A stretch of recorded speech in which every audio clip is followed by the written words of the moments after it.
They said the coronavirus wouldn't be a big deal. Cities are shutting down. Quarantines in effect. Little is known about the disease, except that it is spreading. There's been panic buying. Saw the end of an 11-year bull market. This is a global pandemic. Love the world as we know it. I feel fine. Hey everybody, I'm just messing with you. Hope you appreciated the joke to a degree. I think media is really playing this thing up, and I was just trying to make fun of that to a degree. And I don't want to come across like I'm trivializing the virus. I think it has some very serious ramifications for a lot of people. However, I don't believe that fear-mongering is a good tactic and that we should be making our decisions based off logic and rationale and not fear. But what I want to say today is that we're going to talk about the coronavirus, of course. We're going to bring on infectious disease expert Dr. Robert Rowan, who is known for having successfully treated Ebola virus in Africa back when there was an outbreak. So we're going to talk about the coronavirus. What are ways that we can prevent it? What are ways that we can treat it if we do come across it? He's taken a look at the biochemistry and seems to understand what are some of the mechanisms of this virus and how can we address those from a biochemical standpoint. So essentially there are some very practical, easy to do steps that Robert Rowan is going to give us on the subject of COVID-19. So Dr. Rowan, thanks for joining us. Today we're here to talk about the coronavirus. You know, you've worked with Ebola in Africa and successfully treated it. So we're anxious to hear what you have to say about the virus. I know you've been spending a lot of time reading and researching and kind of getting into the details about it. But before we get into all the details about the coronavirus, can you give us a status update on what is happening worldwide or kind of just generally what's going on with the disease? Well, the disease is spreading like fire. It's easily transmissible, and that's the main concern. Just apparently one person's going to carry it, and then you're going to have a cluster of infections, and that's going to go out. The real issue is, to me, how serious is this disease? And for the majority of us, I don't think it's serious at all. I think most of the infections are going to go undetected. The problem is that the first reading I had on it was that 20% would get some significant problems. I think it's less than that. The South Koreans have done the best work so far, and they've done a lot of tests on thousands of people, and it appears that the death rate is about 0.5%, at least from what I've read there. There's so much unreliability here because a lot of the stuff came out of China, and I don't trust anything coming out of China. Considering the number of people who are walking around and they know they have this with minimal problems, I think that it's being overblown by the press. Now, let's say it is 0.5%. That's what I really thought all along, and the South Koreans are reinforcing that. That's still about 5 times more than our seasonal influenza. So consider that with seasonal influenza in the United States, 0.1% of those infected, there's a fatality rate. We've accepted that. That's just part of our society, 0.1% seasonal flu. This may be 0.5%. So there'll be 5 times as many deaths. And it seems to be affecting older people and people with compromised systems, mostly, with little, if any, problems for the very young. And even people your age, there have been some deaths, but it hasn't been very common. The panic appears to be that this is spreading like fire, and that a certain number of people will go on and need a ventilator because if it gets into the lungs, you get viral pneumonia, and conventional medicine just cannot treat viral pneumonia. They don't have anything for it. And when you get viral pneumonia, you'll end up on a respirator to breathe you, to try and drive oxygen into your tissues so you don't suffocate in your own secretions. So from what I can tell, the fear is that the sheer numbers of infections, if they spike like this a high spike like that can overwhelm the system. And what they want to do is they want to blunt that curve, bring it down, and just make it go out lower and over a longer period of time so the system can absorb those people. And I think there's merit to that, but there's also a real problem with that.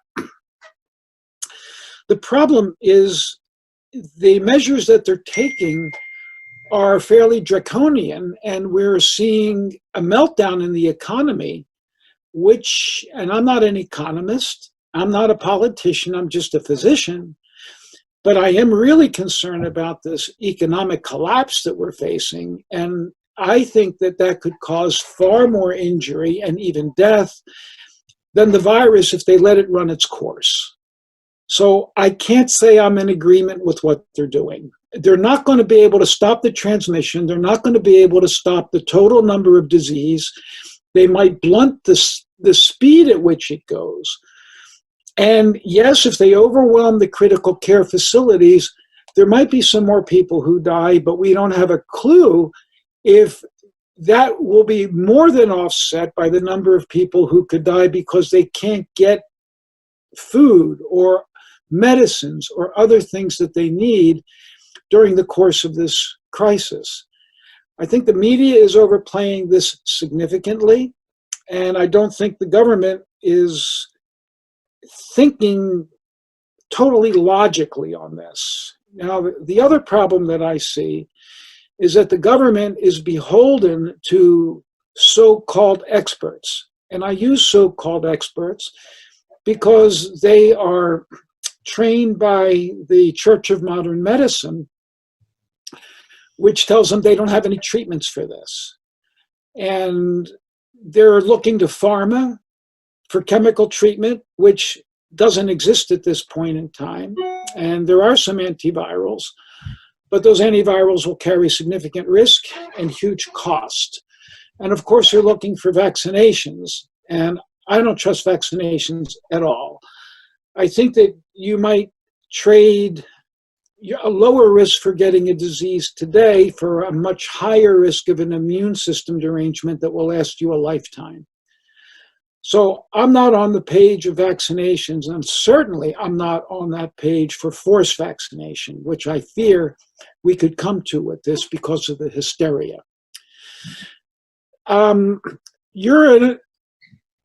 You call yourself the ozonaut, and Yeah.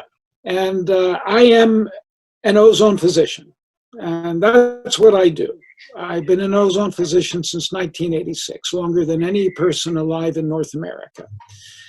And I love what I do, and ozone changed my professional life from the first treatment that I did. And ozone can be done extraordinarily inexpensively. And in my opinion, it will reduce the seriousness of this disease so much that the fear and the panic will go way down. Mm-hmm. I think that if we took people early and we treated them with ozone and or ultraviolet light and or nebulized or intravenous peroxide, any oxidant, and we'll get into why, I think we could blunt the ramifications of this disease in virtually, in most people who are infected for simple biochemical reasons of the nature of the virus. And I know you did some work with the Ebola virus and ozone therapy. So when you were thinking that you would go treat Ebola, which is a crazy thing to think about, and go to Africa and actually do that and meet with patients and all that stuff, amazing, but a little bit scary, but you did it anyway. Why did you choose ozone therapy? There's a lot of oxidative treatments, a lot of alternatives that you could have chosen. Why ozone? We took some heat even in the ozone world for what we did. And the reason why we took heat is because we chose a very simple, literally dirt cheap method to use. Now, when you're dealing with something like Ebola, it's a contact disease. And you come in contact with body fluids or touch somebody or contaminated blood, my God, you got a major problem because that's how Ebola is spread. This virus is going to be different. you can cough and walk into the room and get it. So it's totally different. But we chose what's a method called DIV ozone, direct intravenous gas of the gas, an oxygen ozone gas mixture, because the only thing that gets contaminated is a tiny little butterfly needle that gets into the vein. Otherwise, nothing is touching a person's blood other than that butterfly needle.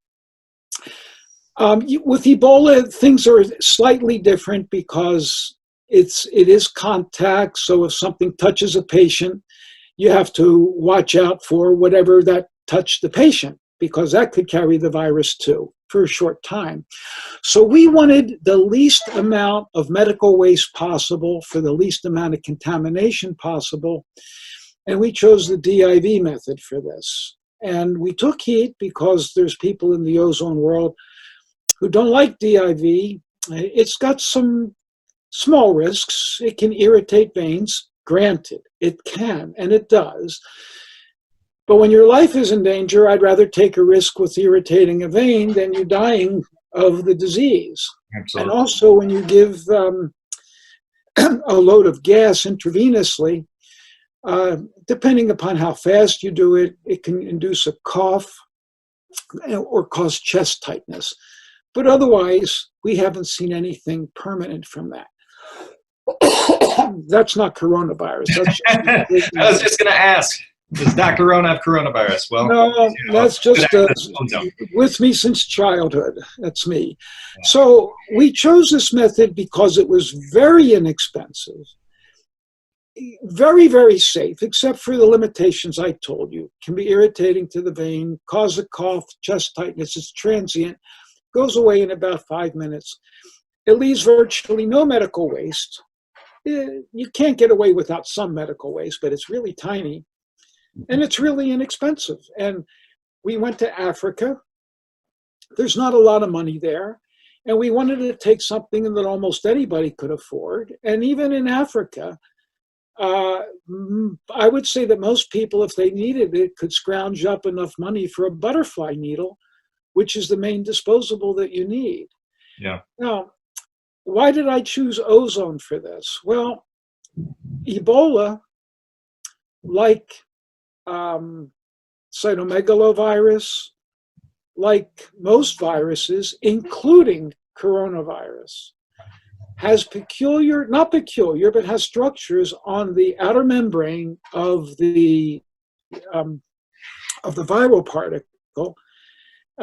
They're proteins, glycoproteins in coronavirus, we call them spike proteins, that are essential for the virus to grab onto your cell, lock on, fuse to it, and then inject its viral material. And if those spike proteins are damaged or altered, then it just cannot attach. It's like sort of you have magnets, and magnets attach to each other. Well, those spike proteins are like a magnet to your cell. It attaches, it fuses, and it injects the viral material, and that hijacks your cell. Now, let's pretend that toilet paper in back of you, very apropos that you have that, since there's a run on toilet paper. Absolutely. Let's say that was the spike protein, okay? And let's say I had something like a flamethrower that would come along and burn up that toilet paper instantly, like in a second, but not touch anything else that's there. Wouldn't that be cool? That would be pretty cool if you could do that. I'd be very impressed. That's what ozone does. Now, ozone is going to touch other things in the background, but the way ozone works in the body, all those other things in the background can repair themselves. So it's not an issue. So in your case there, I come with a flamethrower, the toilet paper, the spike protein gets burned up instantly, and that plastic in the background, which is, let's say, human cell membranes, have the capacity to repair any dings that you put in it. So it's selective for the virus. So I've also heard you do the explanation where you said they have the sulfhydryl groups and kind of like the fingers for opening a bottle. Could you do that? Because I thought that was a brilliant way of explaining it. Well, you had it right there, but I don't have a bottle here, but I'll just use this here. Let's say this is my apples, and let's say there's a cover over this, and I want to get into the apple or the cookie jar. All right, well, I'm the virus. The cell inside here is the cookie jar. I've got to open up the cookie jar. And if I can't open it up, then I can't get in and gobble up these sweet apples, which I grow. That said, I need those fingers. Those fingers are certain amino acid residues, especially cysteine, cysteine, and tryptophan is another one, and they're very vulnerable to oxidation. So here's my cookie jar opener coming.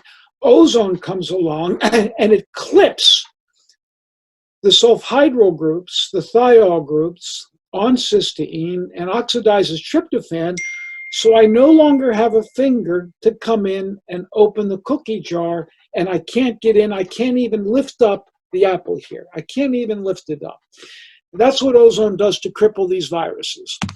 I think that was a brilliant way of explaining it, actually. But the question I have is, does ozone produce enough oxidative stress to actually wipe out the virus? Well, I have no way to measure that. However, we have 5 cases of Ebola that recovered like almost as soon as they started getting the treatment. And they didn't deteriorate, let's put it that way. And they were totally symptom-free within 2 to 3 days. I can't tell you that the ozone treatment's going to wipe out all the virus in their system, but that's not really, it doesn't have to do that. If the virus can't operate because its fingers are shut down, it can't get in, this virus is still floating around your system, and your immune system can see it and go after it, and this virus isn't going to attack you. It can't attack you, yet it's still eliciting an immune response. That's exactly what you want for good immunity, something like that. To me, it couldn't be better. The other thing that ozone does is it stimulates oxygen delivery, which is the most important aspect of all healing. It improves circulation. It modulates the immune system. So that's why ozone is just such a phenomenal remedy for a wide variety of conditions. Yeah, it really is. And I say this all the time, but I feel like I need to say it almost every time, is that ozone is very fundamental in how it's approaching the body. It's aiding the body to self-regulation, to homeostasis. So it goes in, it does a stimulatory effect, it creates a lot of different things that are happening, but essentially your body is more capable of fighting off infections, more capable of oxygen delivery and stamina and energy and all those very important things. Are you aware of any studies that have been done on ozone and viral infections, coronavirus or otherwise? I'm aware of in vitro studies where ozone wipes out the viruses in milliseconds to a second. In fact, it was used on polio, and 99% of the virus is gone within approximately about a second. Mm-hmm. And within a few more seconds, the rest is gone. So to your knowledge, has anybody actually been treated by ozone that has the coronavirus? I'm sure there has been, but I can't prove it at this point. And I think in China, they are conducting some studies. At least that's what I heard, because I know of an ozone distributor in China who was fairly aggressively trying to get the government involved. And when this broke out, I sent a message to the Chinese embassy in Washington, D.C. about ozone. And they said they were passing it on to Beijing. Okay. I would imagine so as well, especially with Italy being hit as hard as they have been. You know, a lot of the researchers are there, so I'm sure they're using ozone on people there. So we'll have to reach out to them and see what they say. But in terms of some of the other treatments that people can do, I want to step into a little bit some of the practicalities of this. So we know that, you know, the disease is going to spread. Hopefully we can bring that curve down a little bit and it's not going to overwhelm the hospitals. But a lot of us are going to be affected by the coronavirus or have family members who are. What are some of the practical things people can do at home to hopefully either prevent, or if they do get it, to treat it? I'm taking ozone water every day. I take rectal ozone once or twice a week. I take IV ozone, but of course I can do that because that's what I do. I take IV ozone generally once a week. I take ear ozone with a stethoscope, and I do that almost every day now. And for me, it's been sort of health maintenance, anti-aging, etc. But right now with coronavirus around, and I'm 70 years old, so I'm in that age group, I want to give myself all the protection that I can. And as a side note, if you're interested, I put together the definitive guide to getting started with ozone therapy at home. So if you just click the link below, right in the description of this video, there's a guide for you. It's just a Google Doc, but it's going to walk you through all the different treatment options of what you can do at home, which ones are the best, and just how to filter out all the information. So it goes through the protocols, the safety, all those different things that are super important for doing ozone. So if you're interested in that, go ahead and click the link below in the description of this video, and it'll get you set up with everything you need to know. So for a doctor who's operating a clinic, what are some of the treatment options that would be a best bet against the coronavirus? Well, let's use our office, for example. We have ozone in all modalities imaginable. We do hyperbaric ozone. We don't do gravity MAH because I just don't think it holds a candle to hyperbaric ozone. But that's my opinion. There are other people who might feel differently. We do DIV ozone, not as much as we do the hyperbaric ozone. We can do rectal ozone. We have an ozone sauna. Ours is called a Hocket, and we think it's the best that's out there. Pricey, but it's the best that's out there. We can do ozone colonics,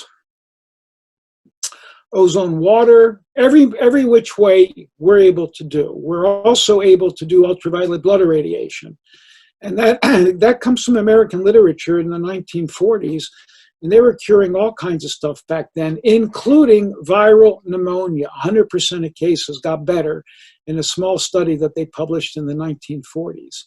Yeah. So we're able to do that, and we're able to combine it as well. The issue for us is we're not going to see seriously ill patients in our office. They're going to be in the hospital. And I'm willing to go to the hospital. In fact, I'm willing to go in unpaid and do this to save a life, because I think it'll change medical history if we do that. So I want people to know, especially if there's somebody in my area who's in the hospital, who's really sick, and the hospital will permit this. The issue for me is the hospital might not permit it. I had a patient, the family asked me to come to Texas because he was an airline pilot, a father, a husband, and he was dying of an untreatable bacterial infection. And I said, I'll come. You'll just sign a waiver to the hospital, which they were agreeable to, a waiver for me, but the hospital has to give me permission to come and do it. Well, I talked to the hospitalist. She took my information to her superiors and came back and said, nope, we are not going to let you do it. I said, why? Policy. And the man died. That's what we're dealing with. We have a really sick, corrupt system, in my opinion, that is more than willing to let somebody die or suffer than try something that's out of the box.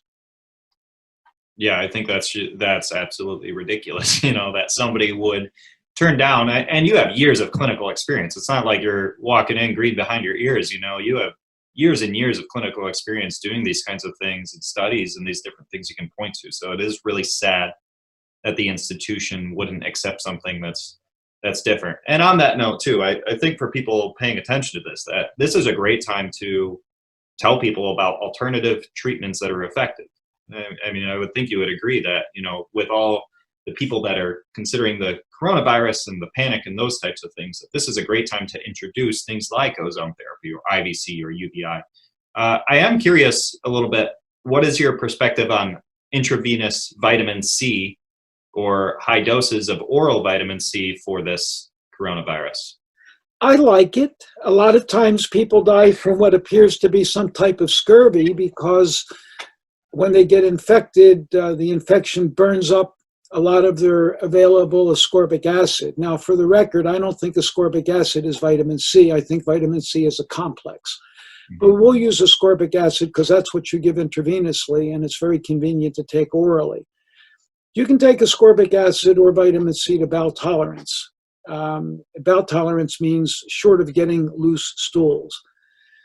It has a limit in terms of what it can do because only so much is absorbed, and the kidney is going to eliminate it just about as fast as you can absorb it. So it's not going to get the higher doses in your bloodstream. Higher doses may be necessary for these things.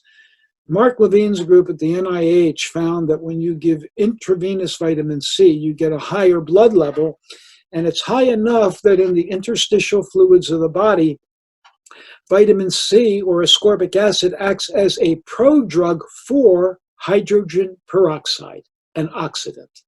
So vitamin C intravenously is an oxidation therapy. Do I like it? Yes. Do I do it routinely? No. Why? Because it's expensive to do. I think ozone works just as well, if not better. And vitamin C is also hard on veins.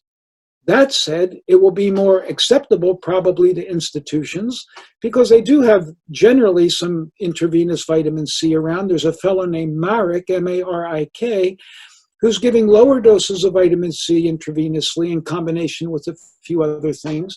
And he's seeing some serious infections like sepsis get better with this. I wish he had the courage to go higher. And I wish they had the courage to consider ozone and or ultraviolet, etc. By the way, ultraviolet was well published in the medical literature in this country in hospitals to cure all kinds of horrible infections. Mm-hmm. And that was in the 30s, 40s, and maybe up to the early 50s. And then it fell by the wayside as antibiotics came out and pharma took over rather viciously.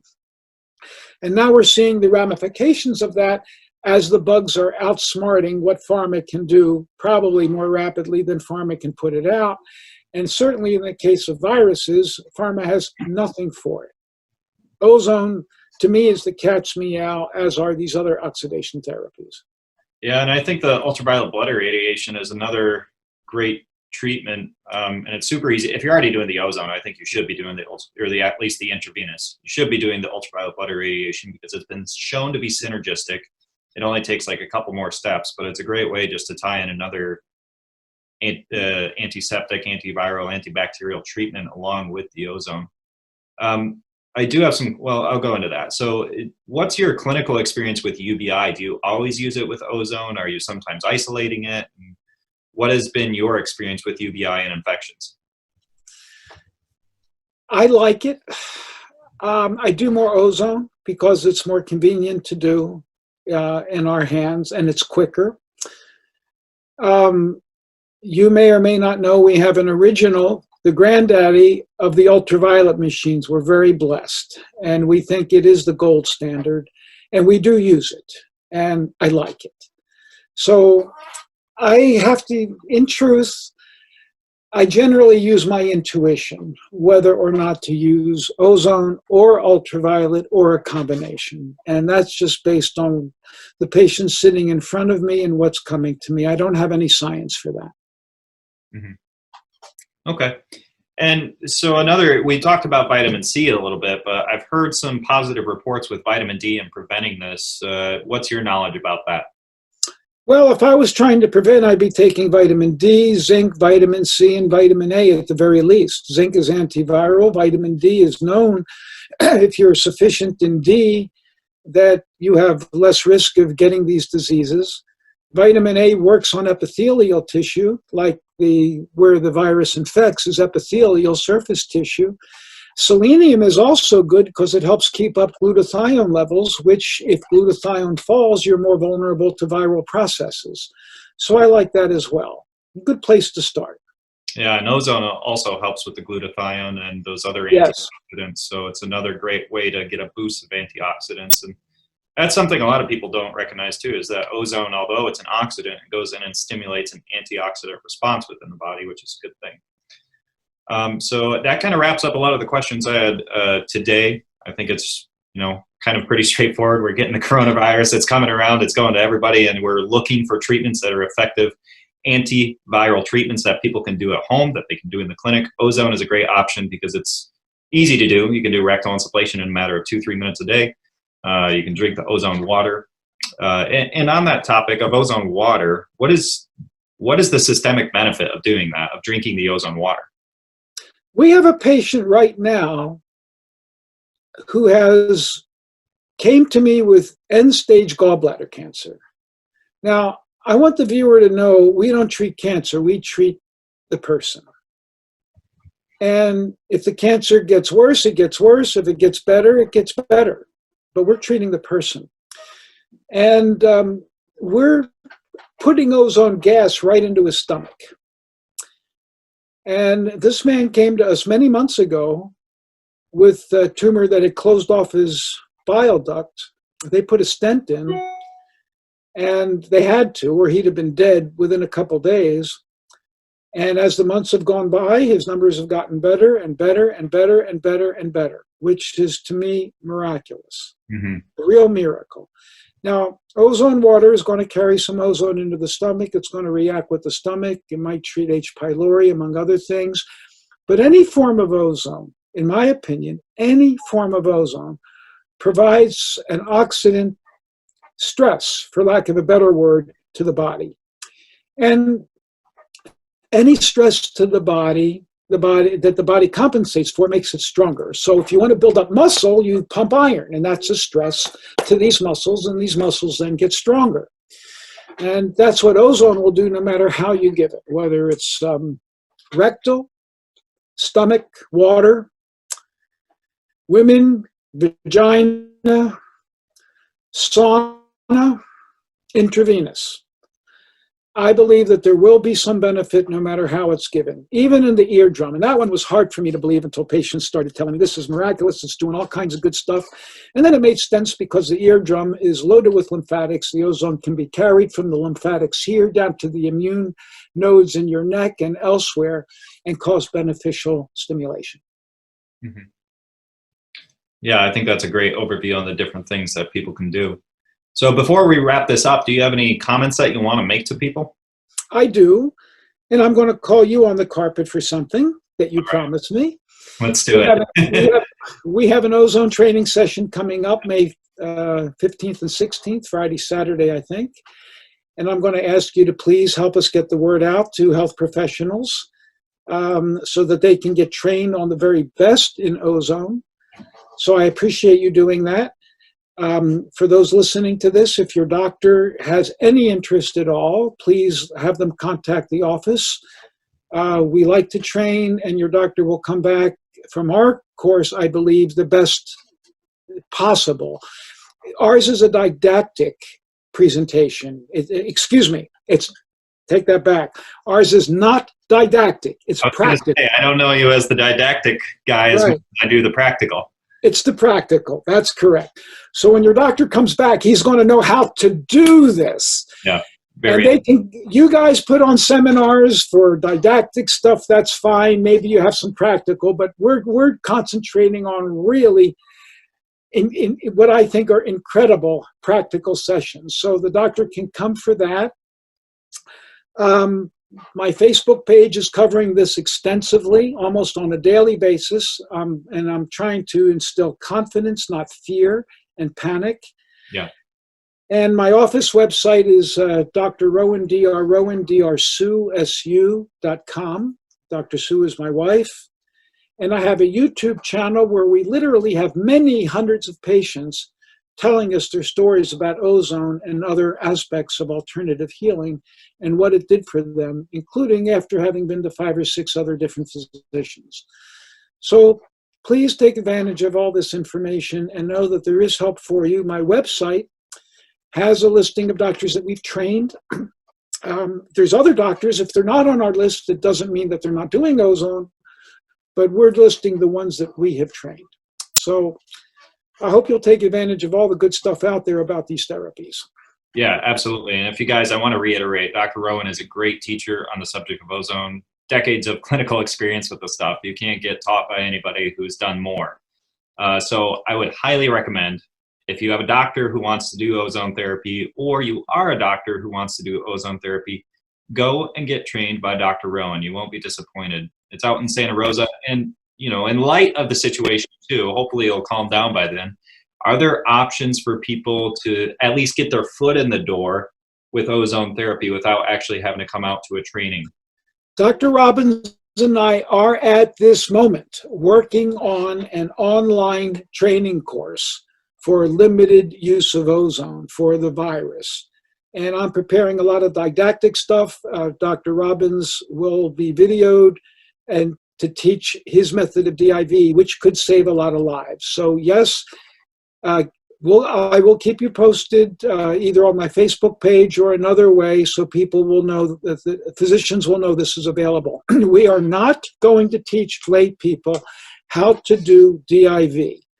That is a medical procedure, in my opinion. Well, I appreciate it, Dr. Rowan. Your time is much, much appreciated by all of us watching. You have a lot of valuable experience, and I think ozone is one of those things that could be really helpful for the coronavirus, along with UVI, vitamin D, and all the things you mentioned. So thank you for your time today. Thank you. Well, I hope you enjoyed the interview with Dr. Rowan. I certainly did, but it's important to note that ozone therapy does not have any evidence that it works for coronavirus. So a lot of the information is based off of speculation, what we know about the biochemistry of the coronavirus and what we know about ozone therapy and biochemically what is happening in the body. So at best, we're making speculations on ozone therapy and how it may affect the coronavirus. I think at the very least, there's a lot of scientific evidence that ozone therapy is extremely effective as an immune modulator. So it helps the immune system to modulate itself. So if it's overreactive, it quiets it down. If it's underperforming, it helps to raise it up. So in the case of a flu, it's going to help with the immune system for prevention, for treatment, for those types of things.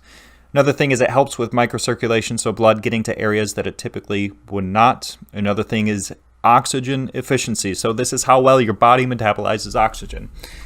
So ozone therapy, I think, is one of the tools in the tool bag that you may consider for the fight against the coronavirus or the prevention of the coronavirus.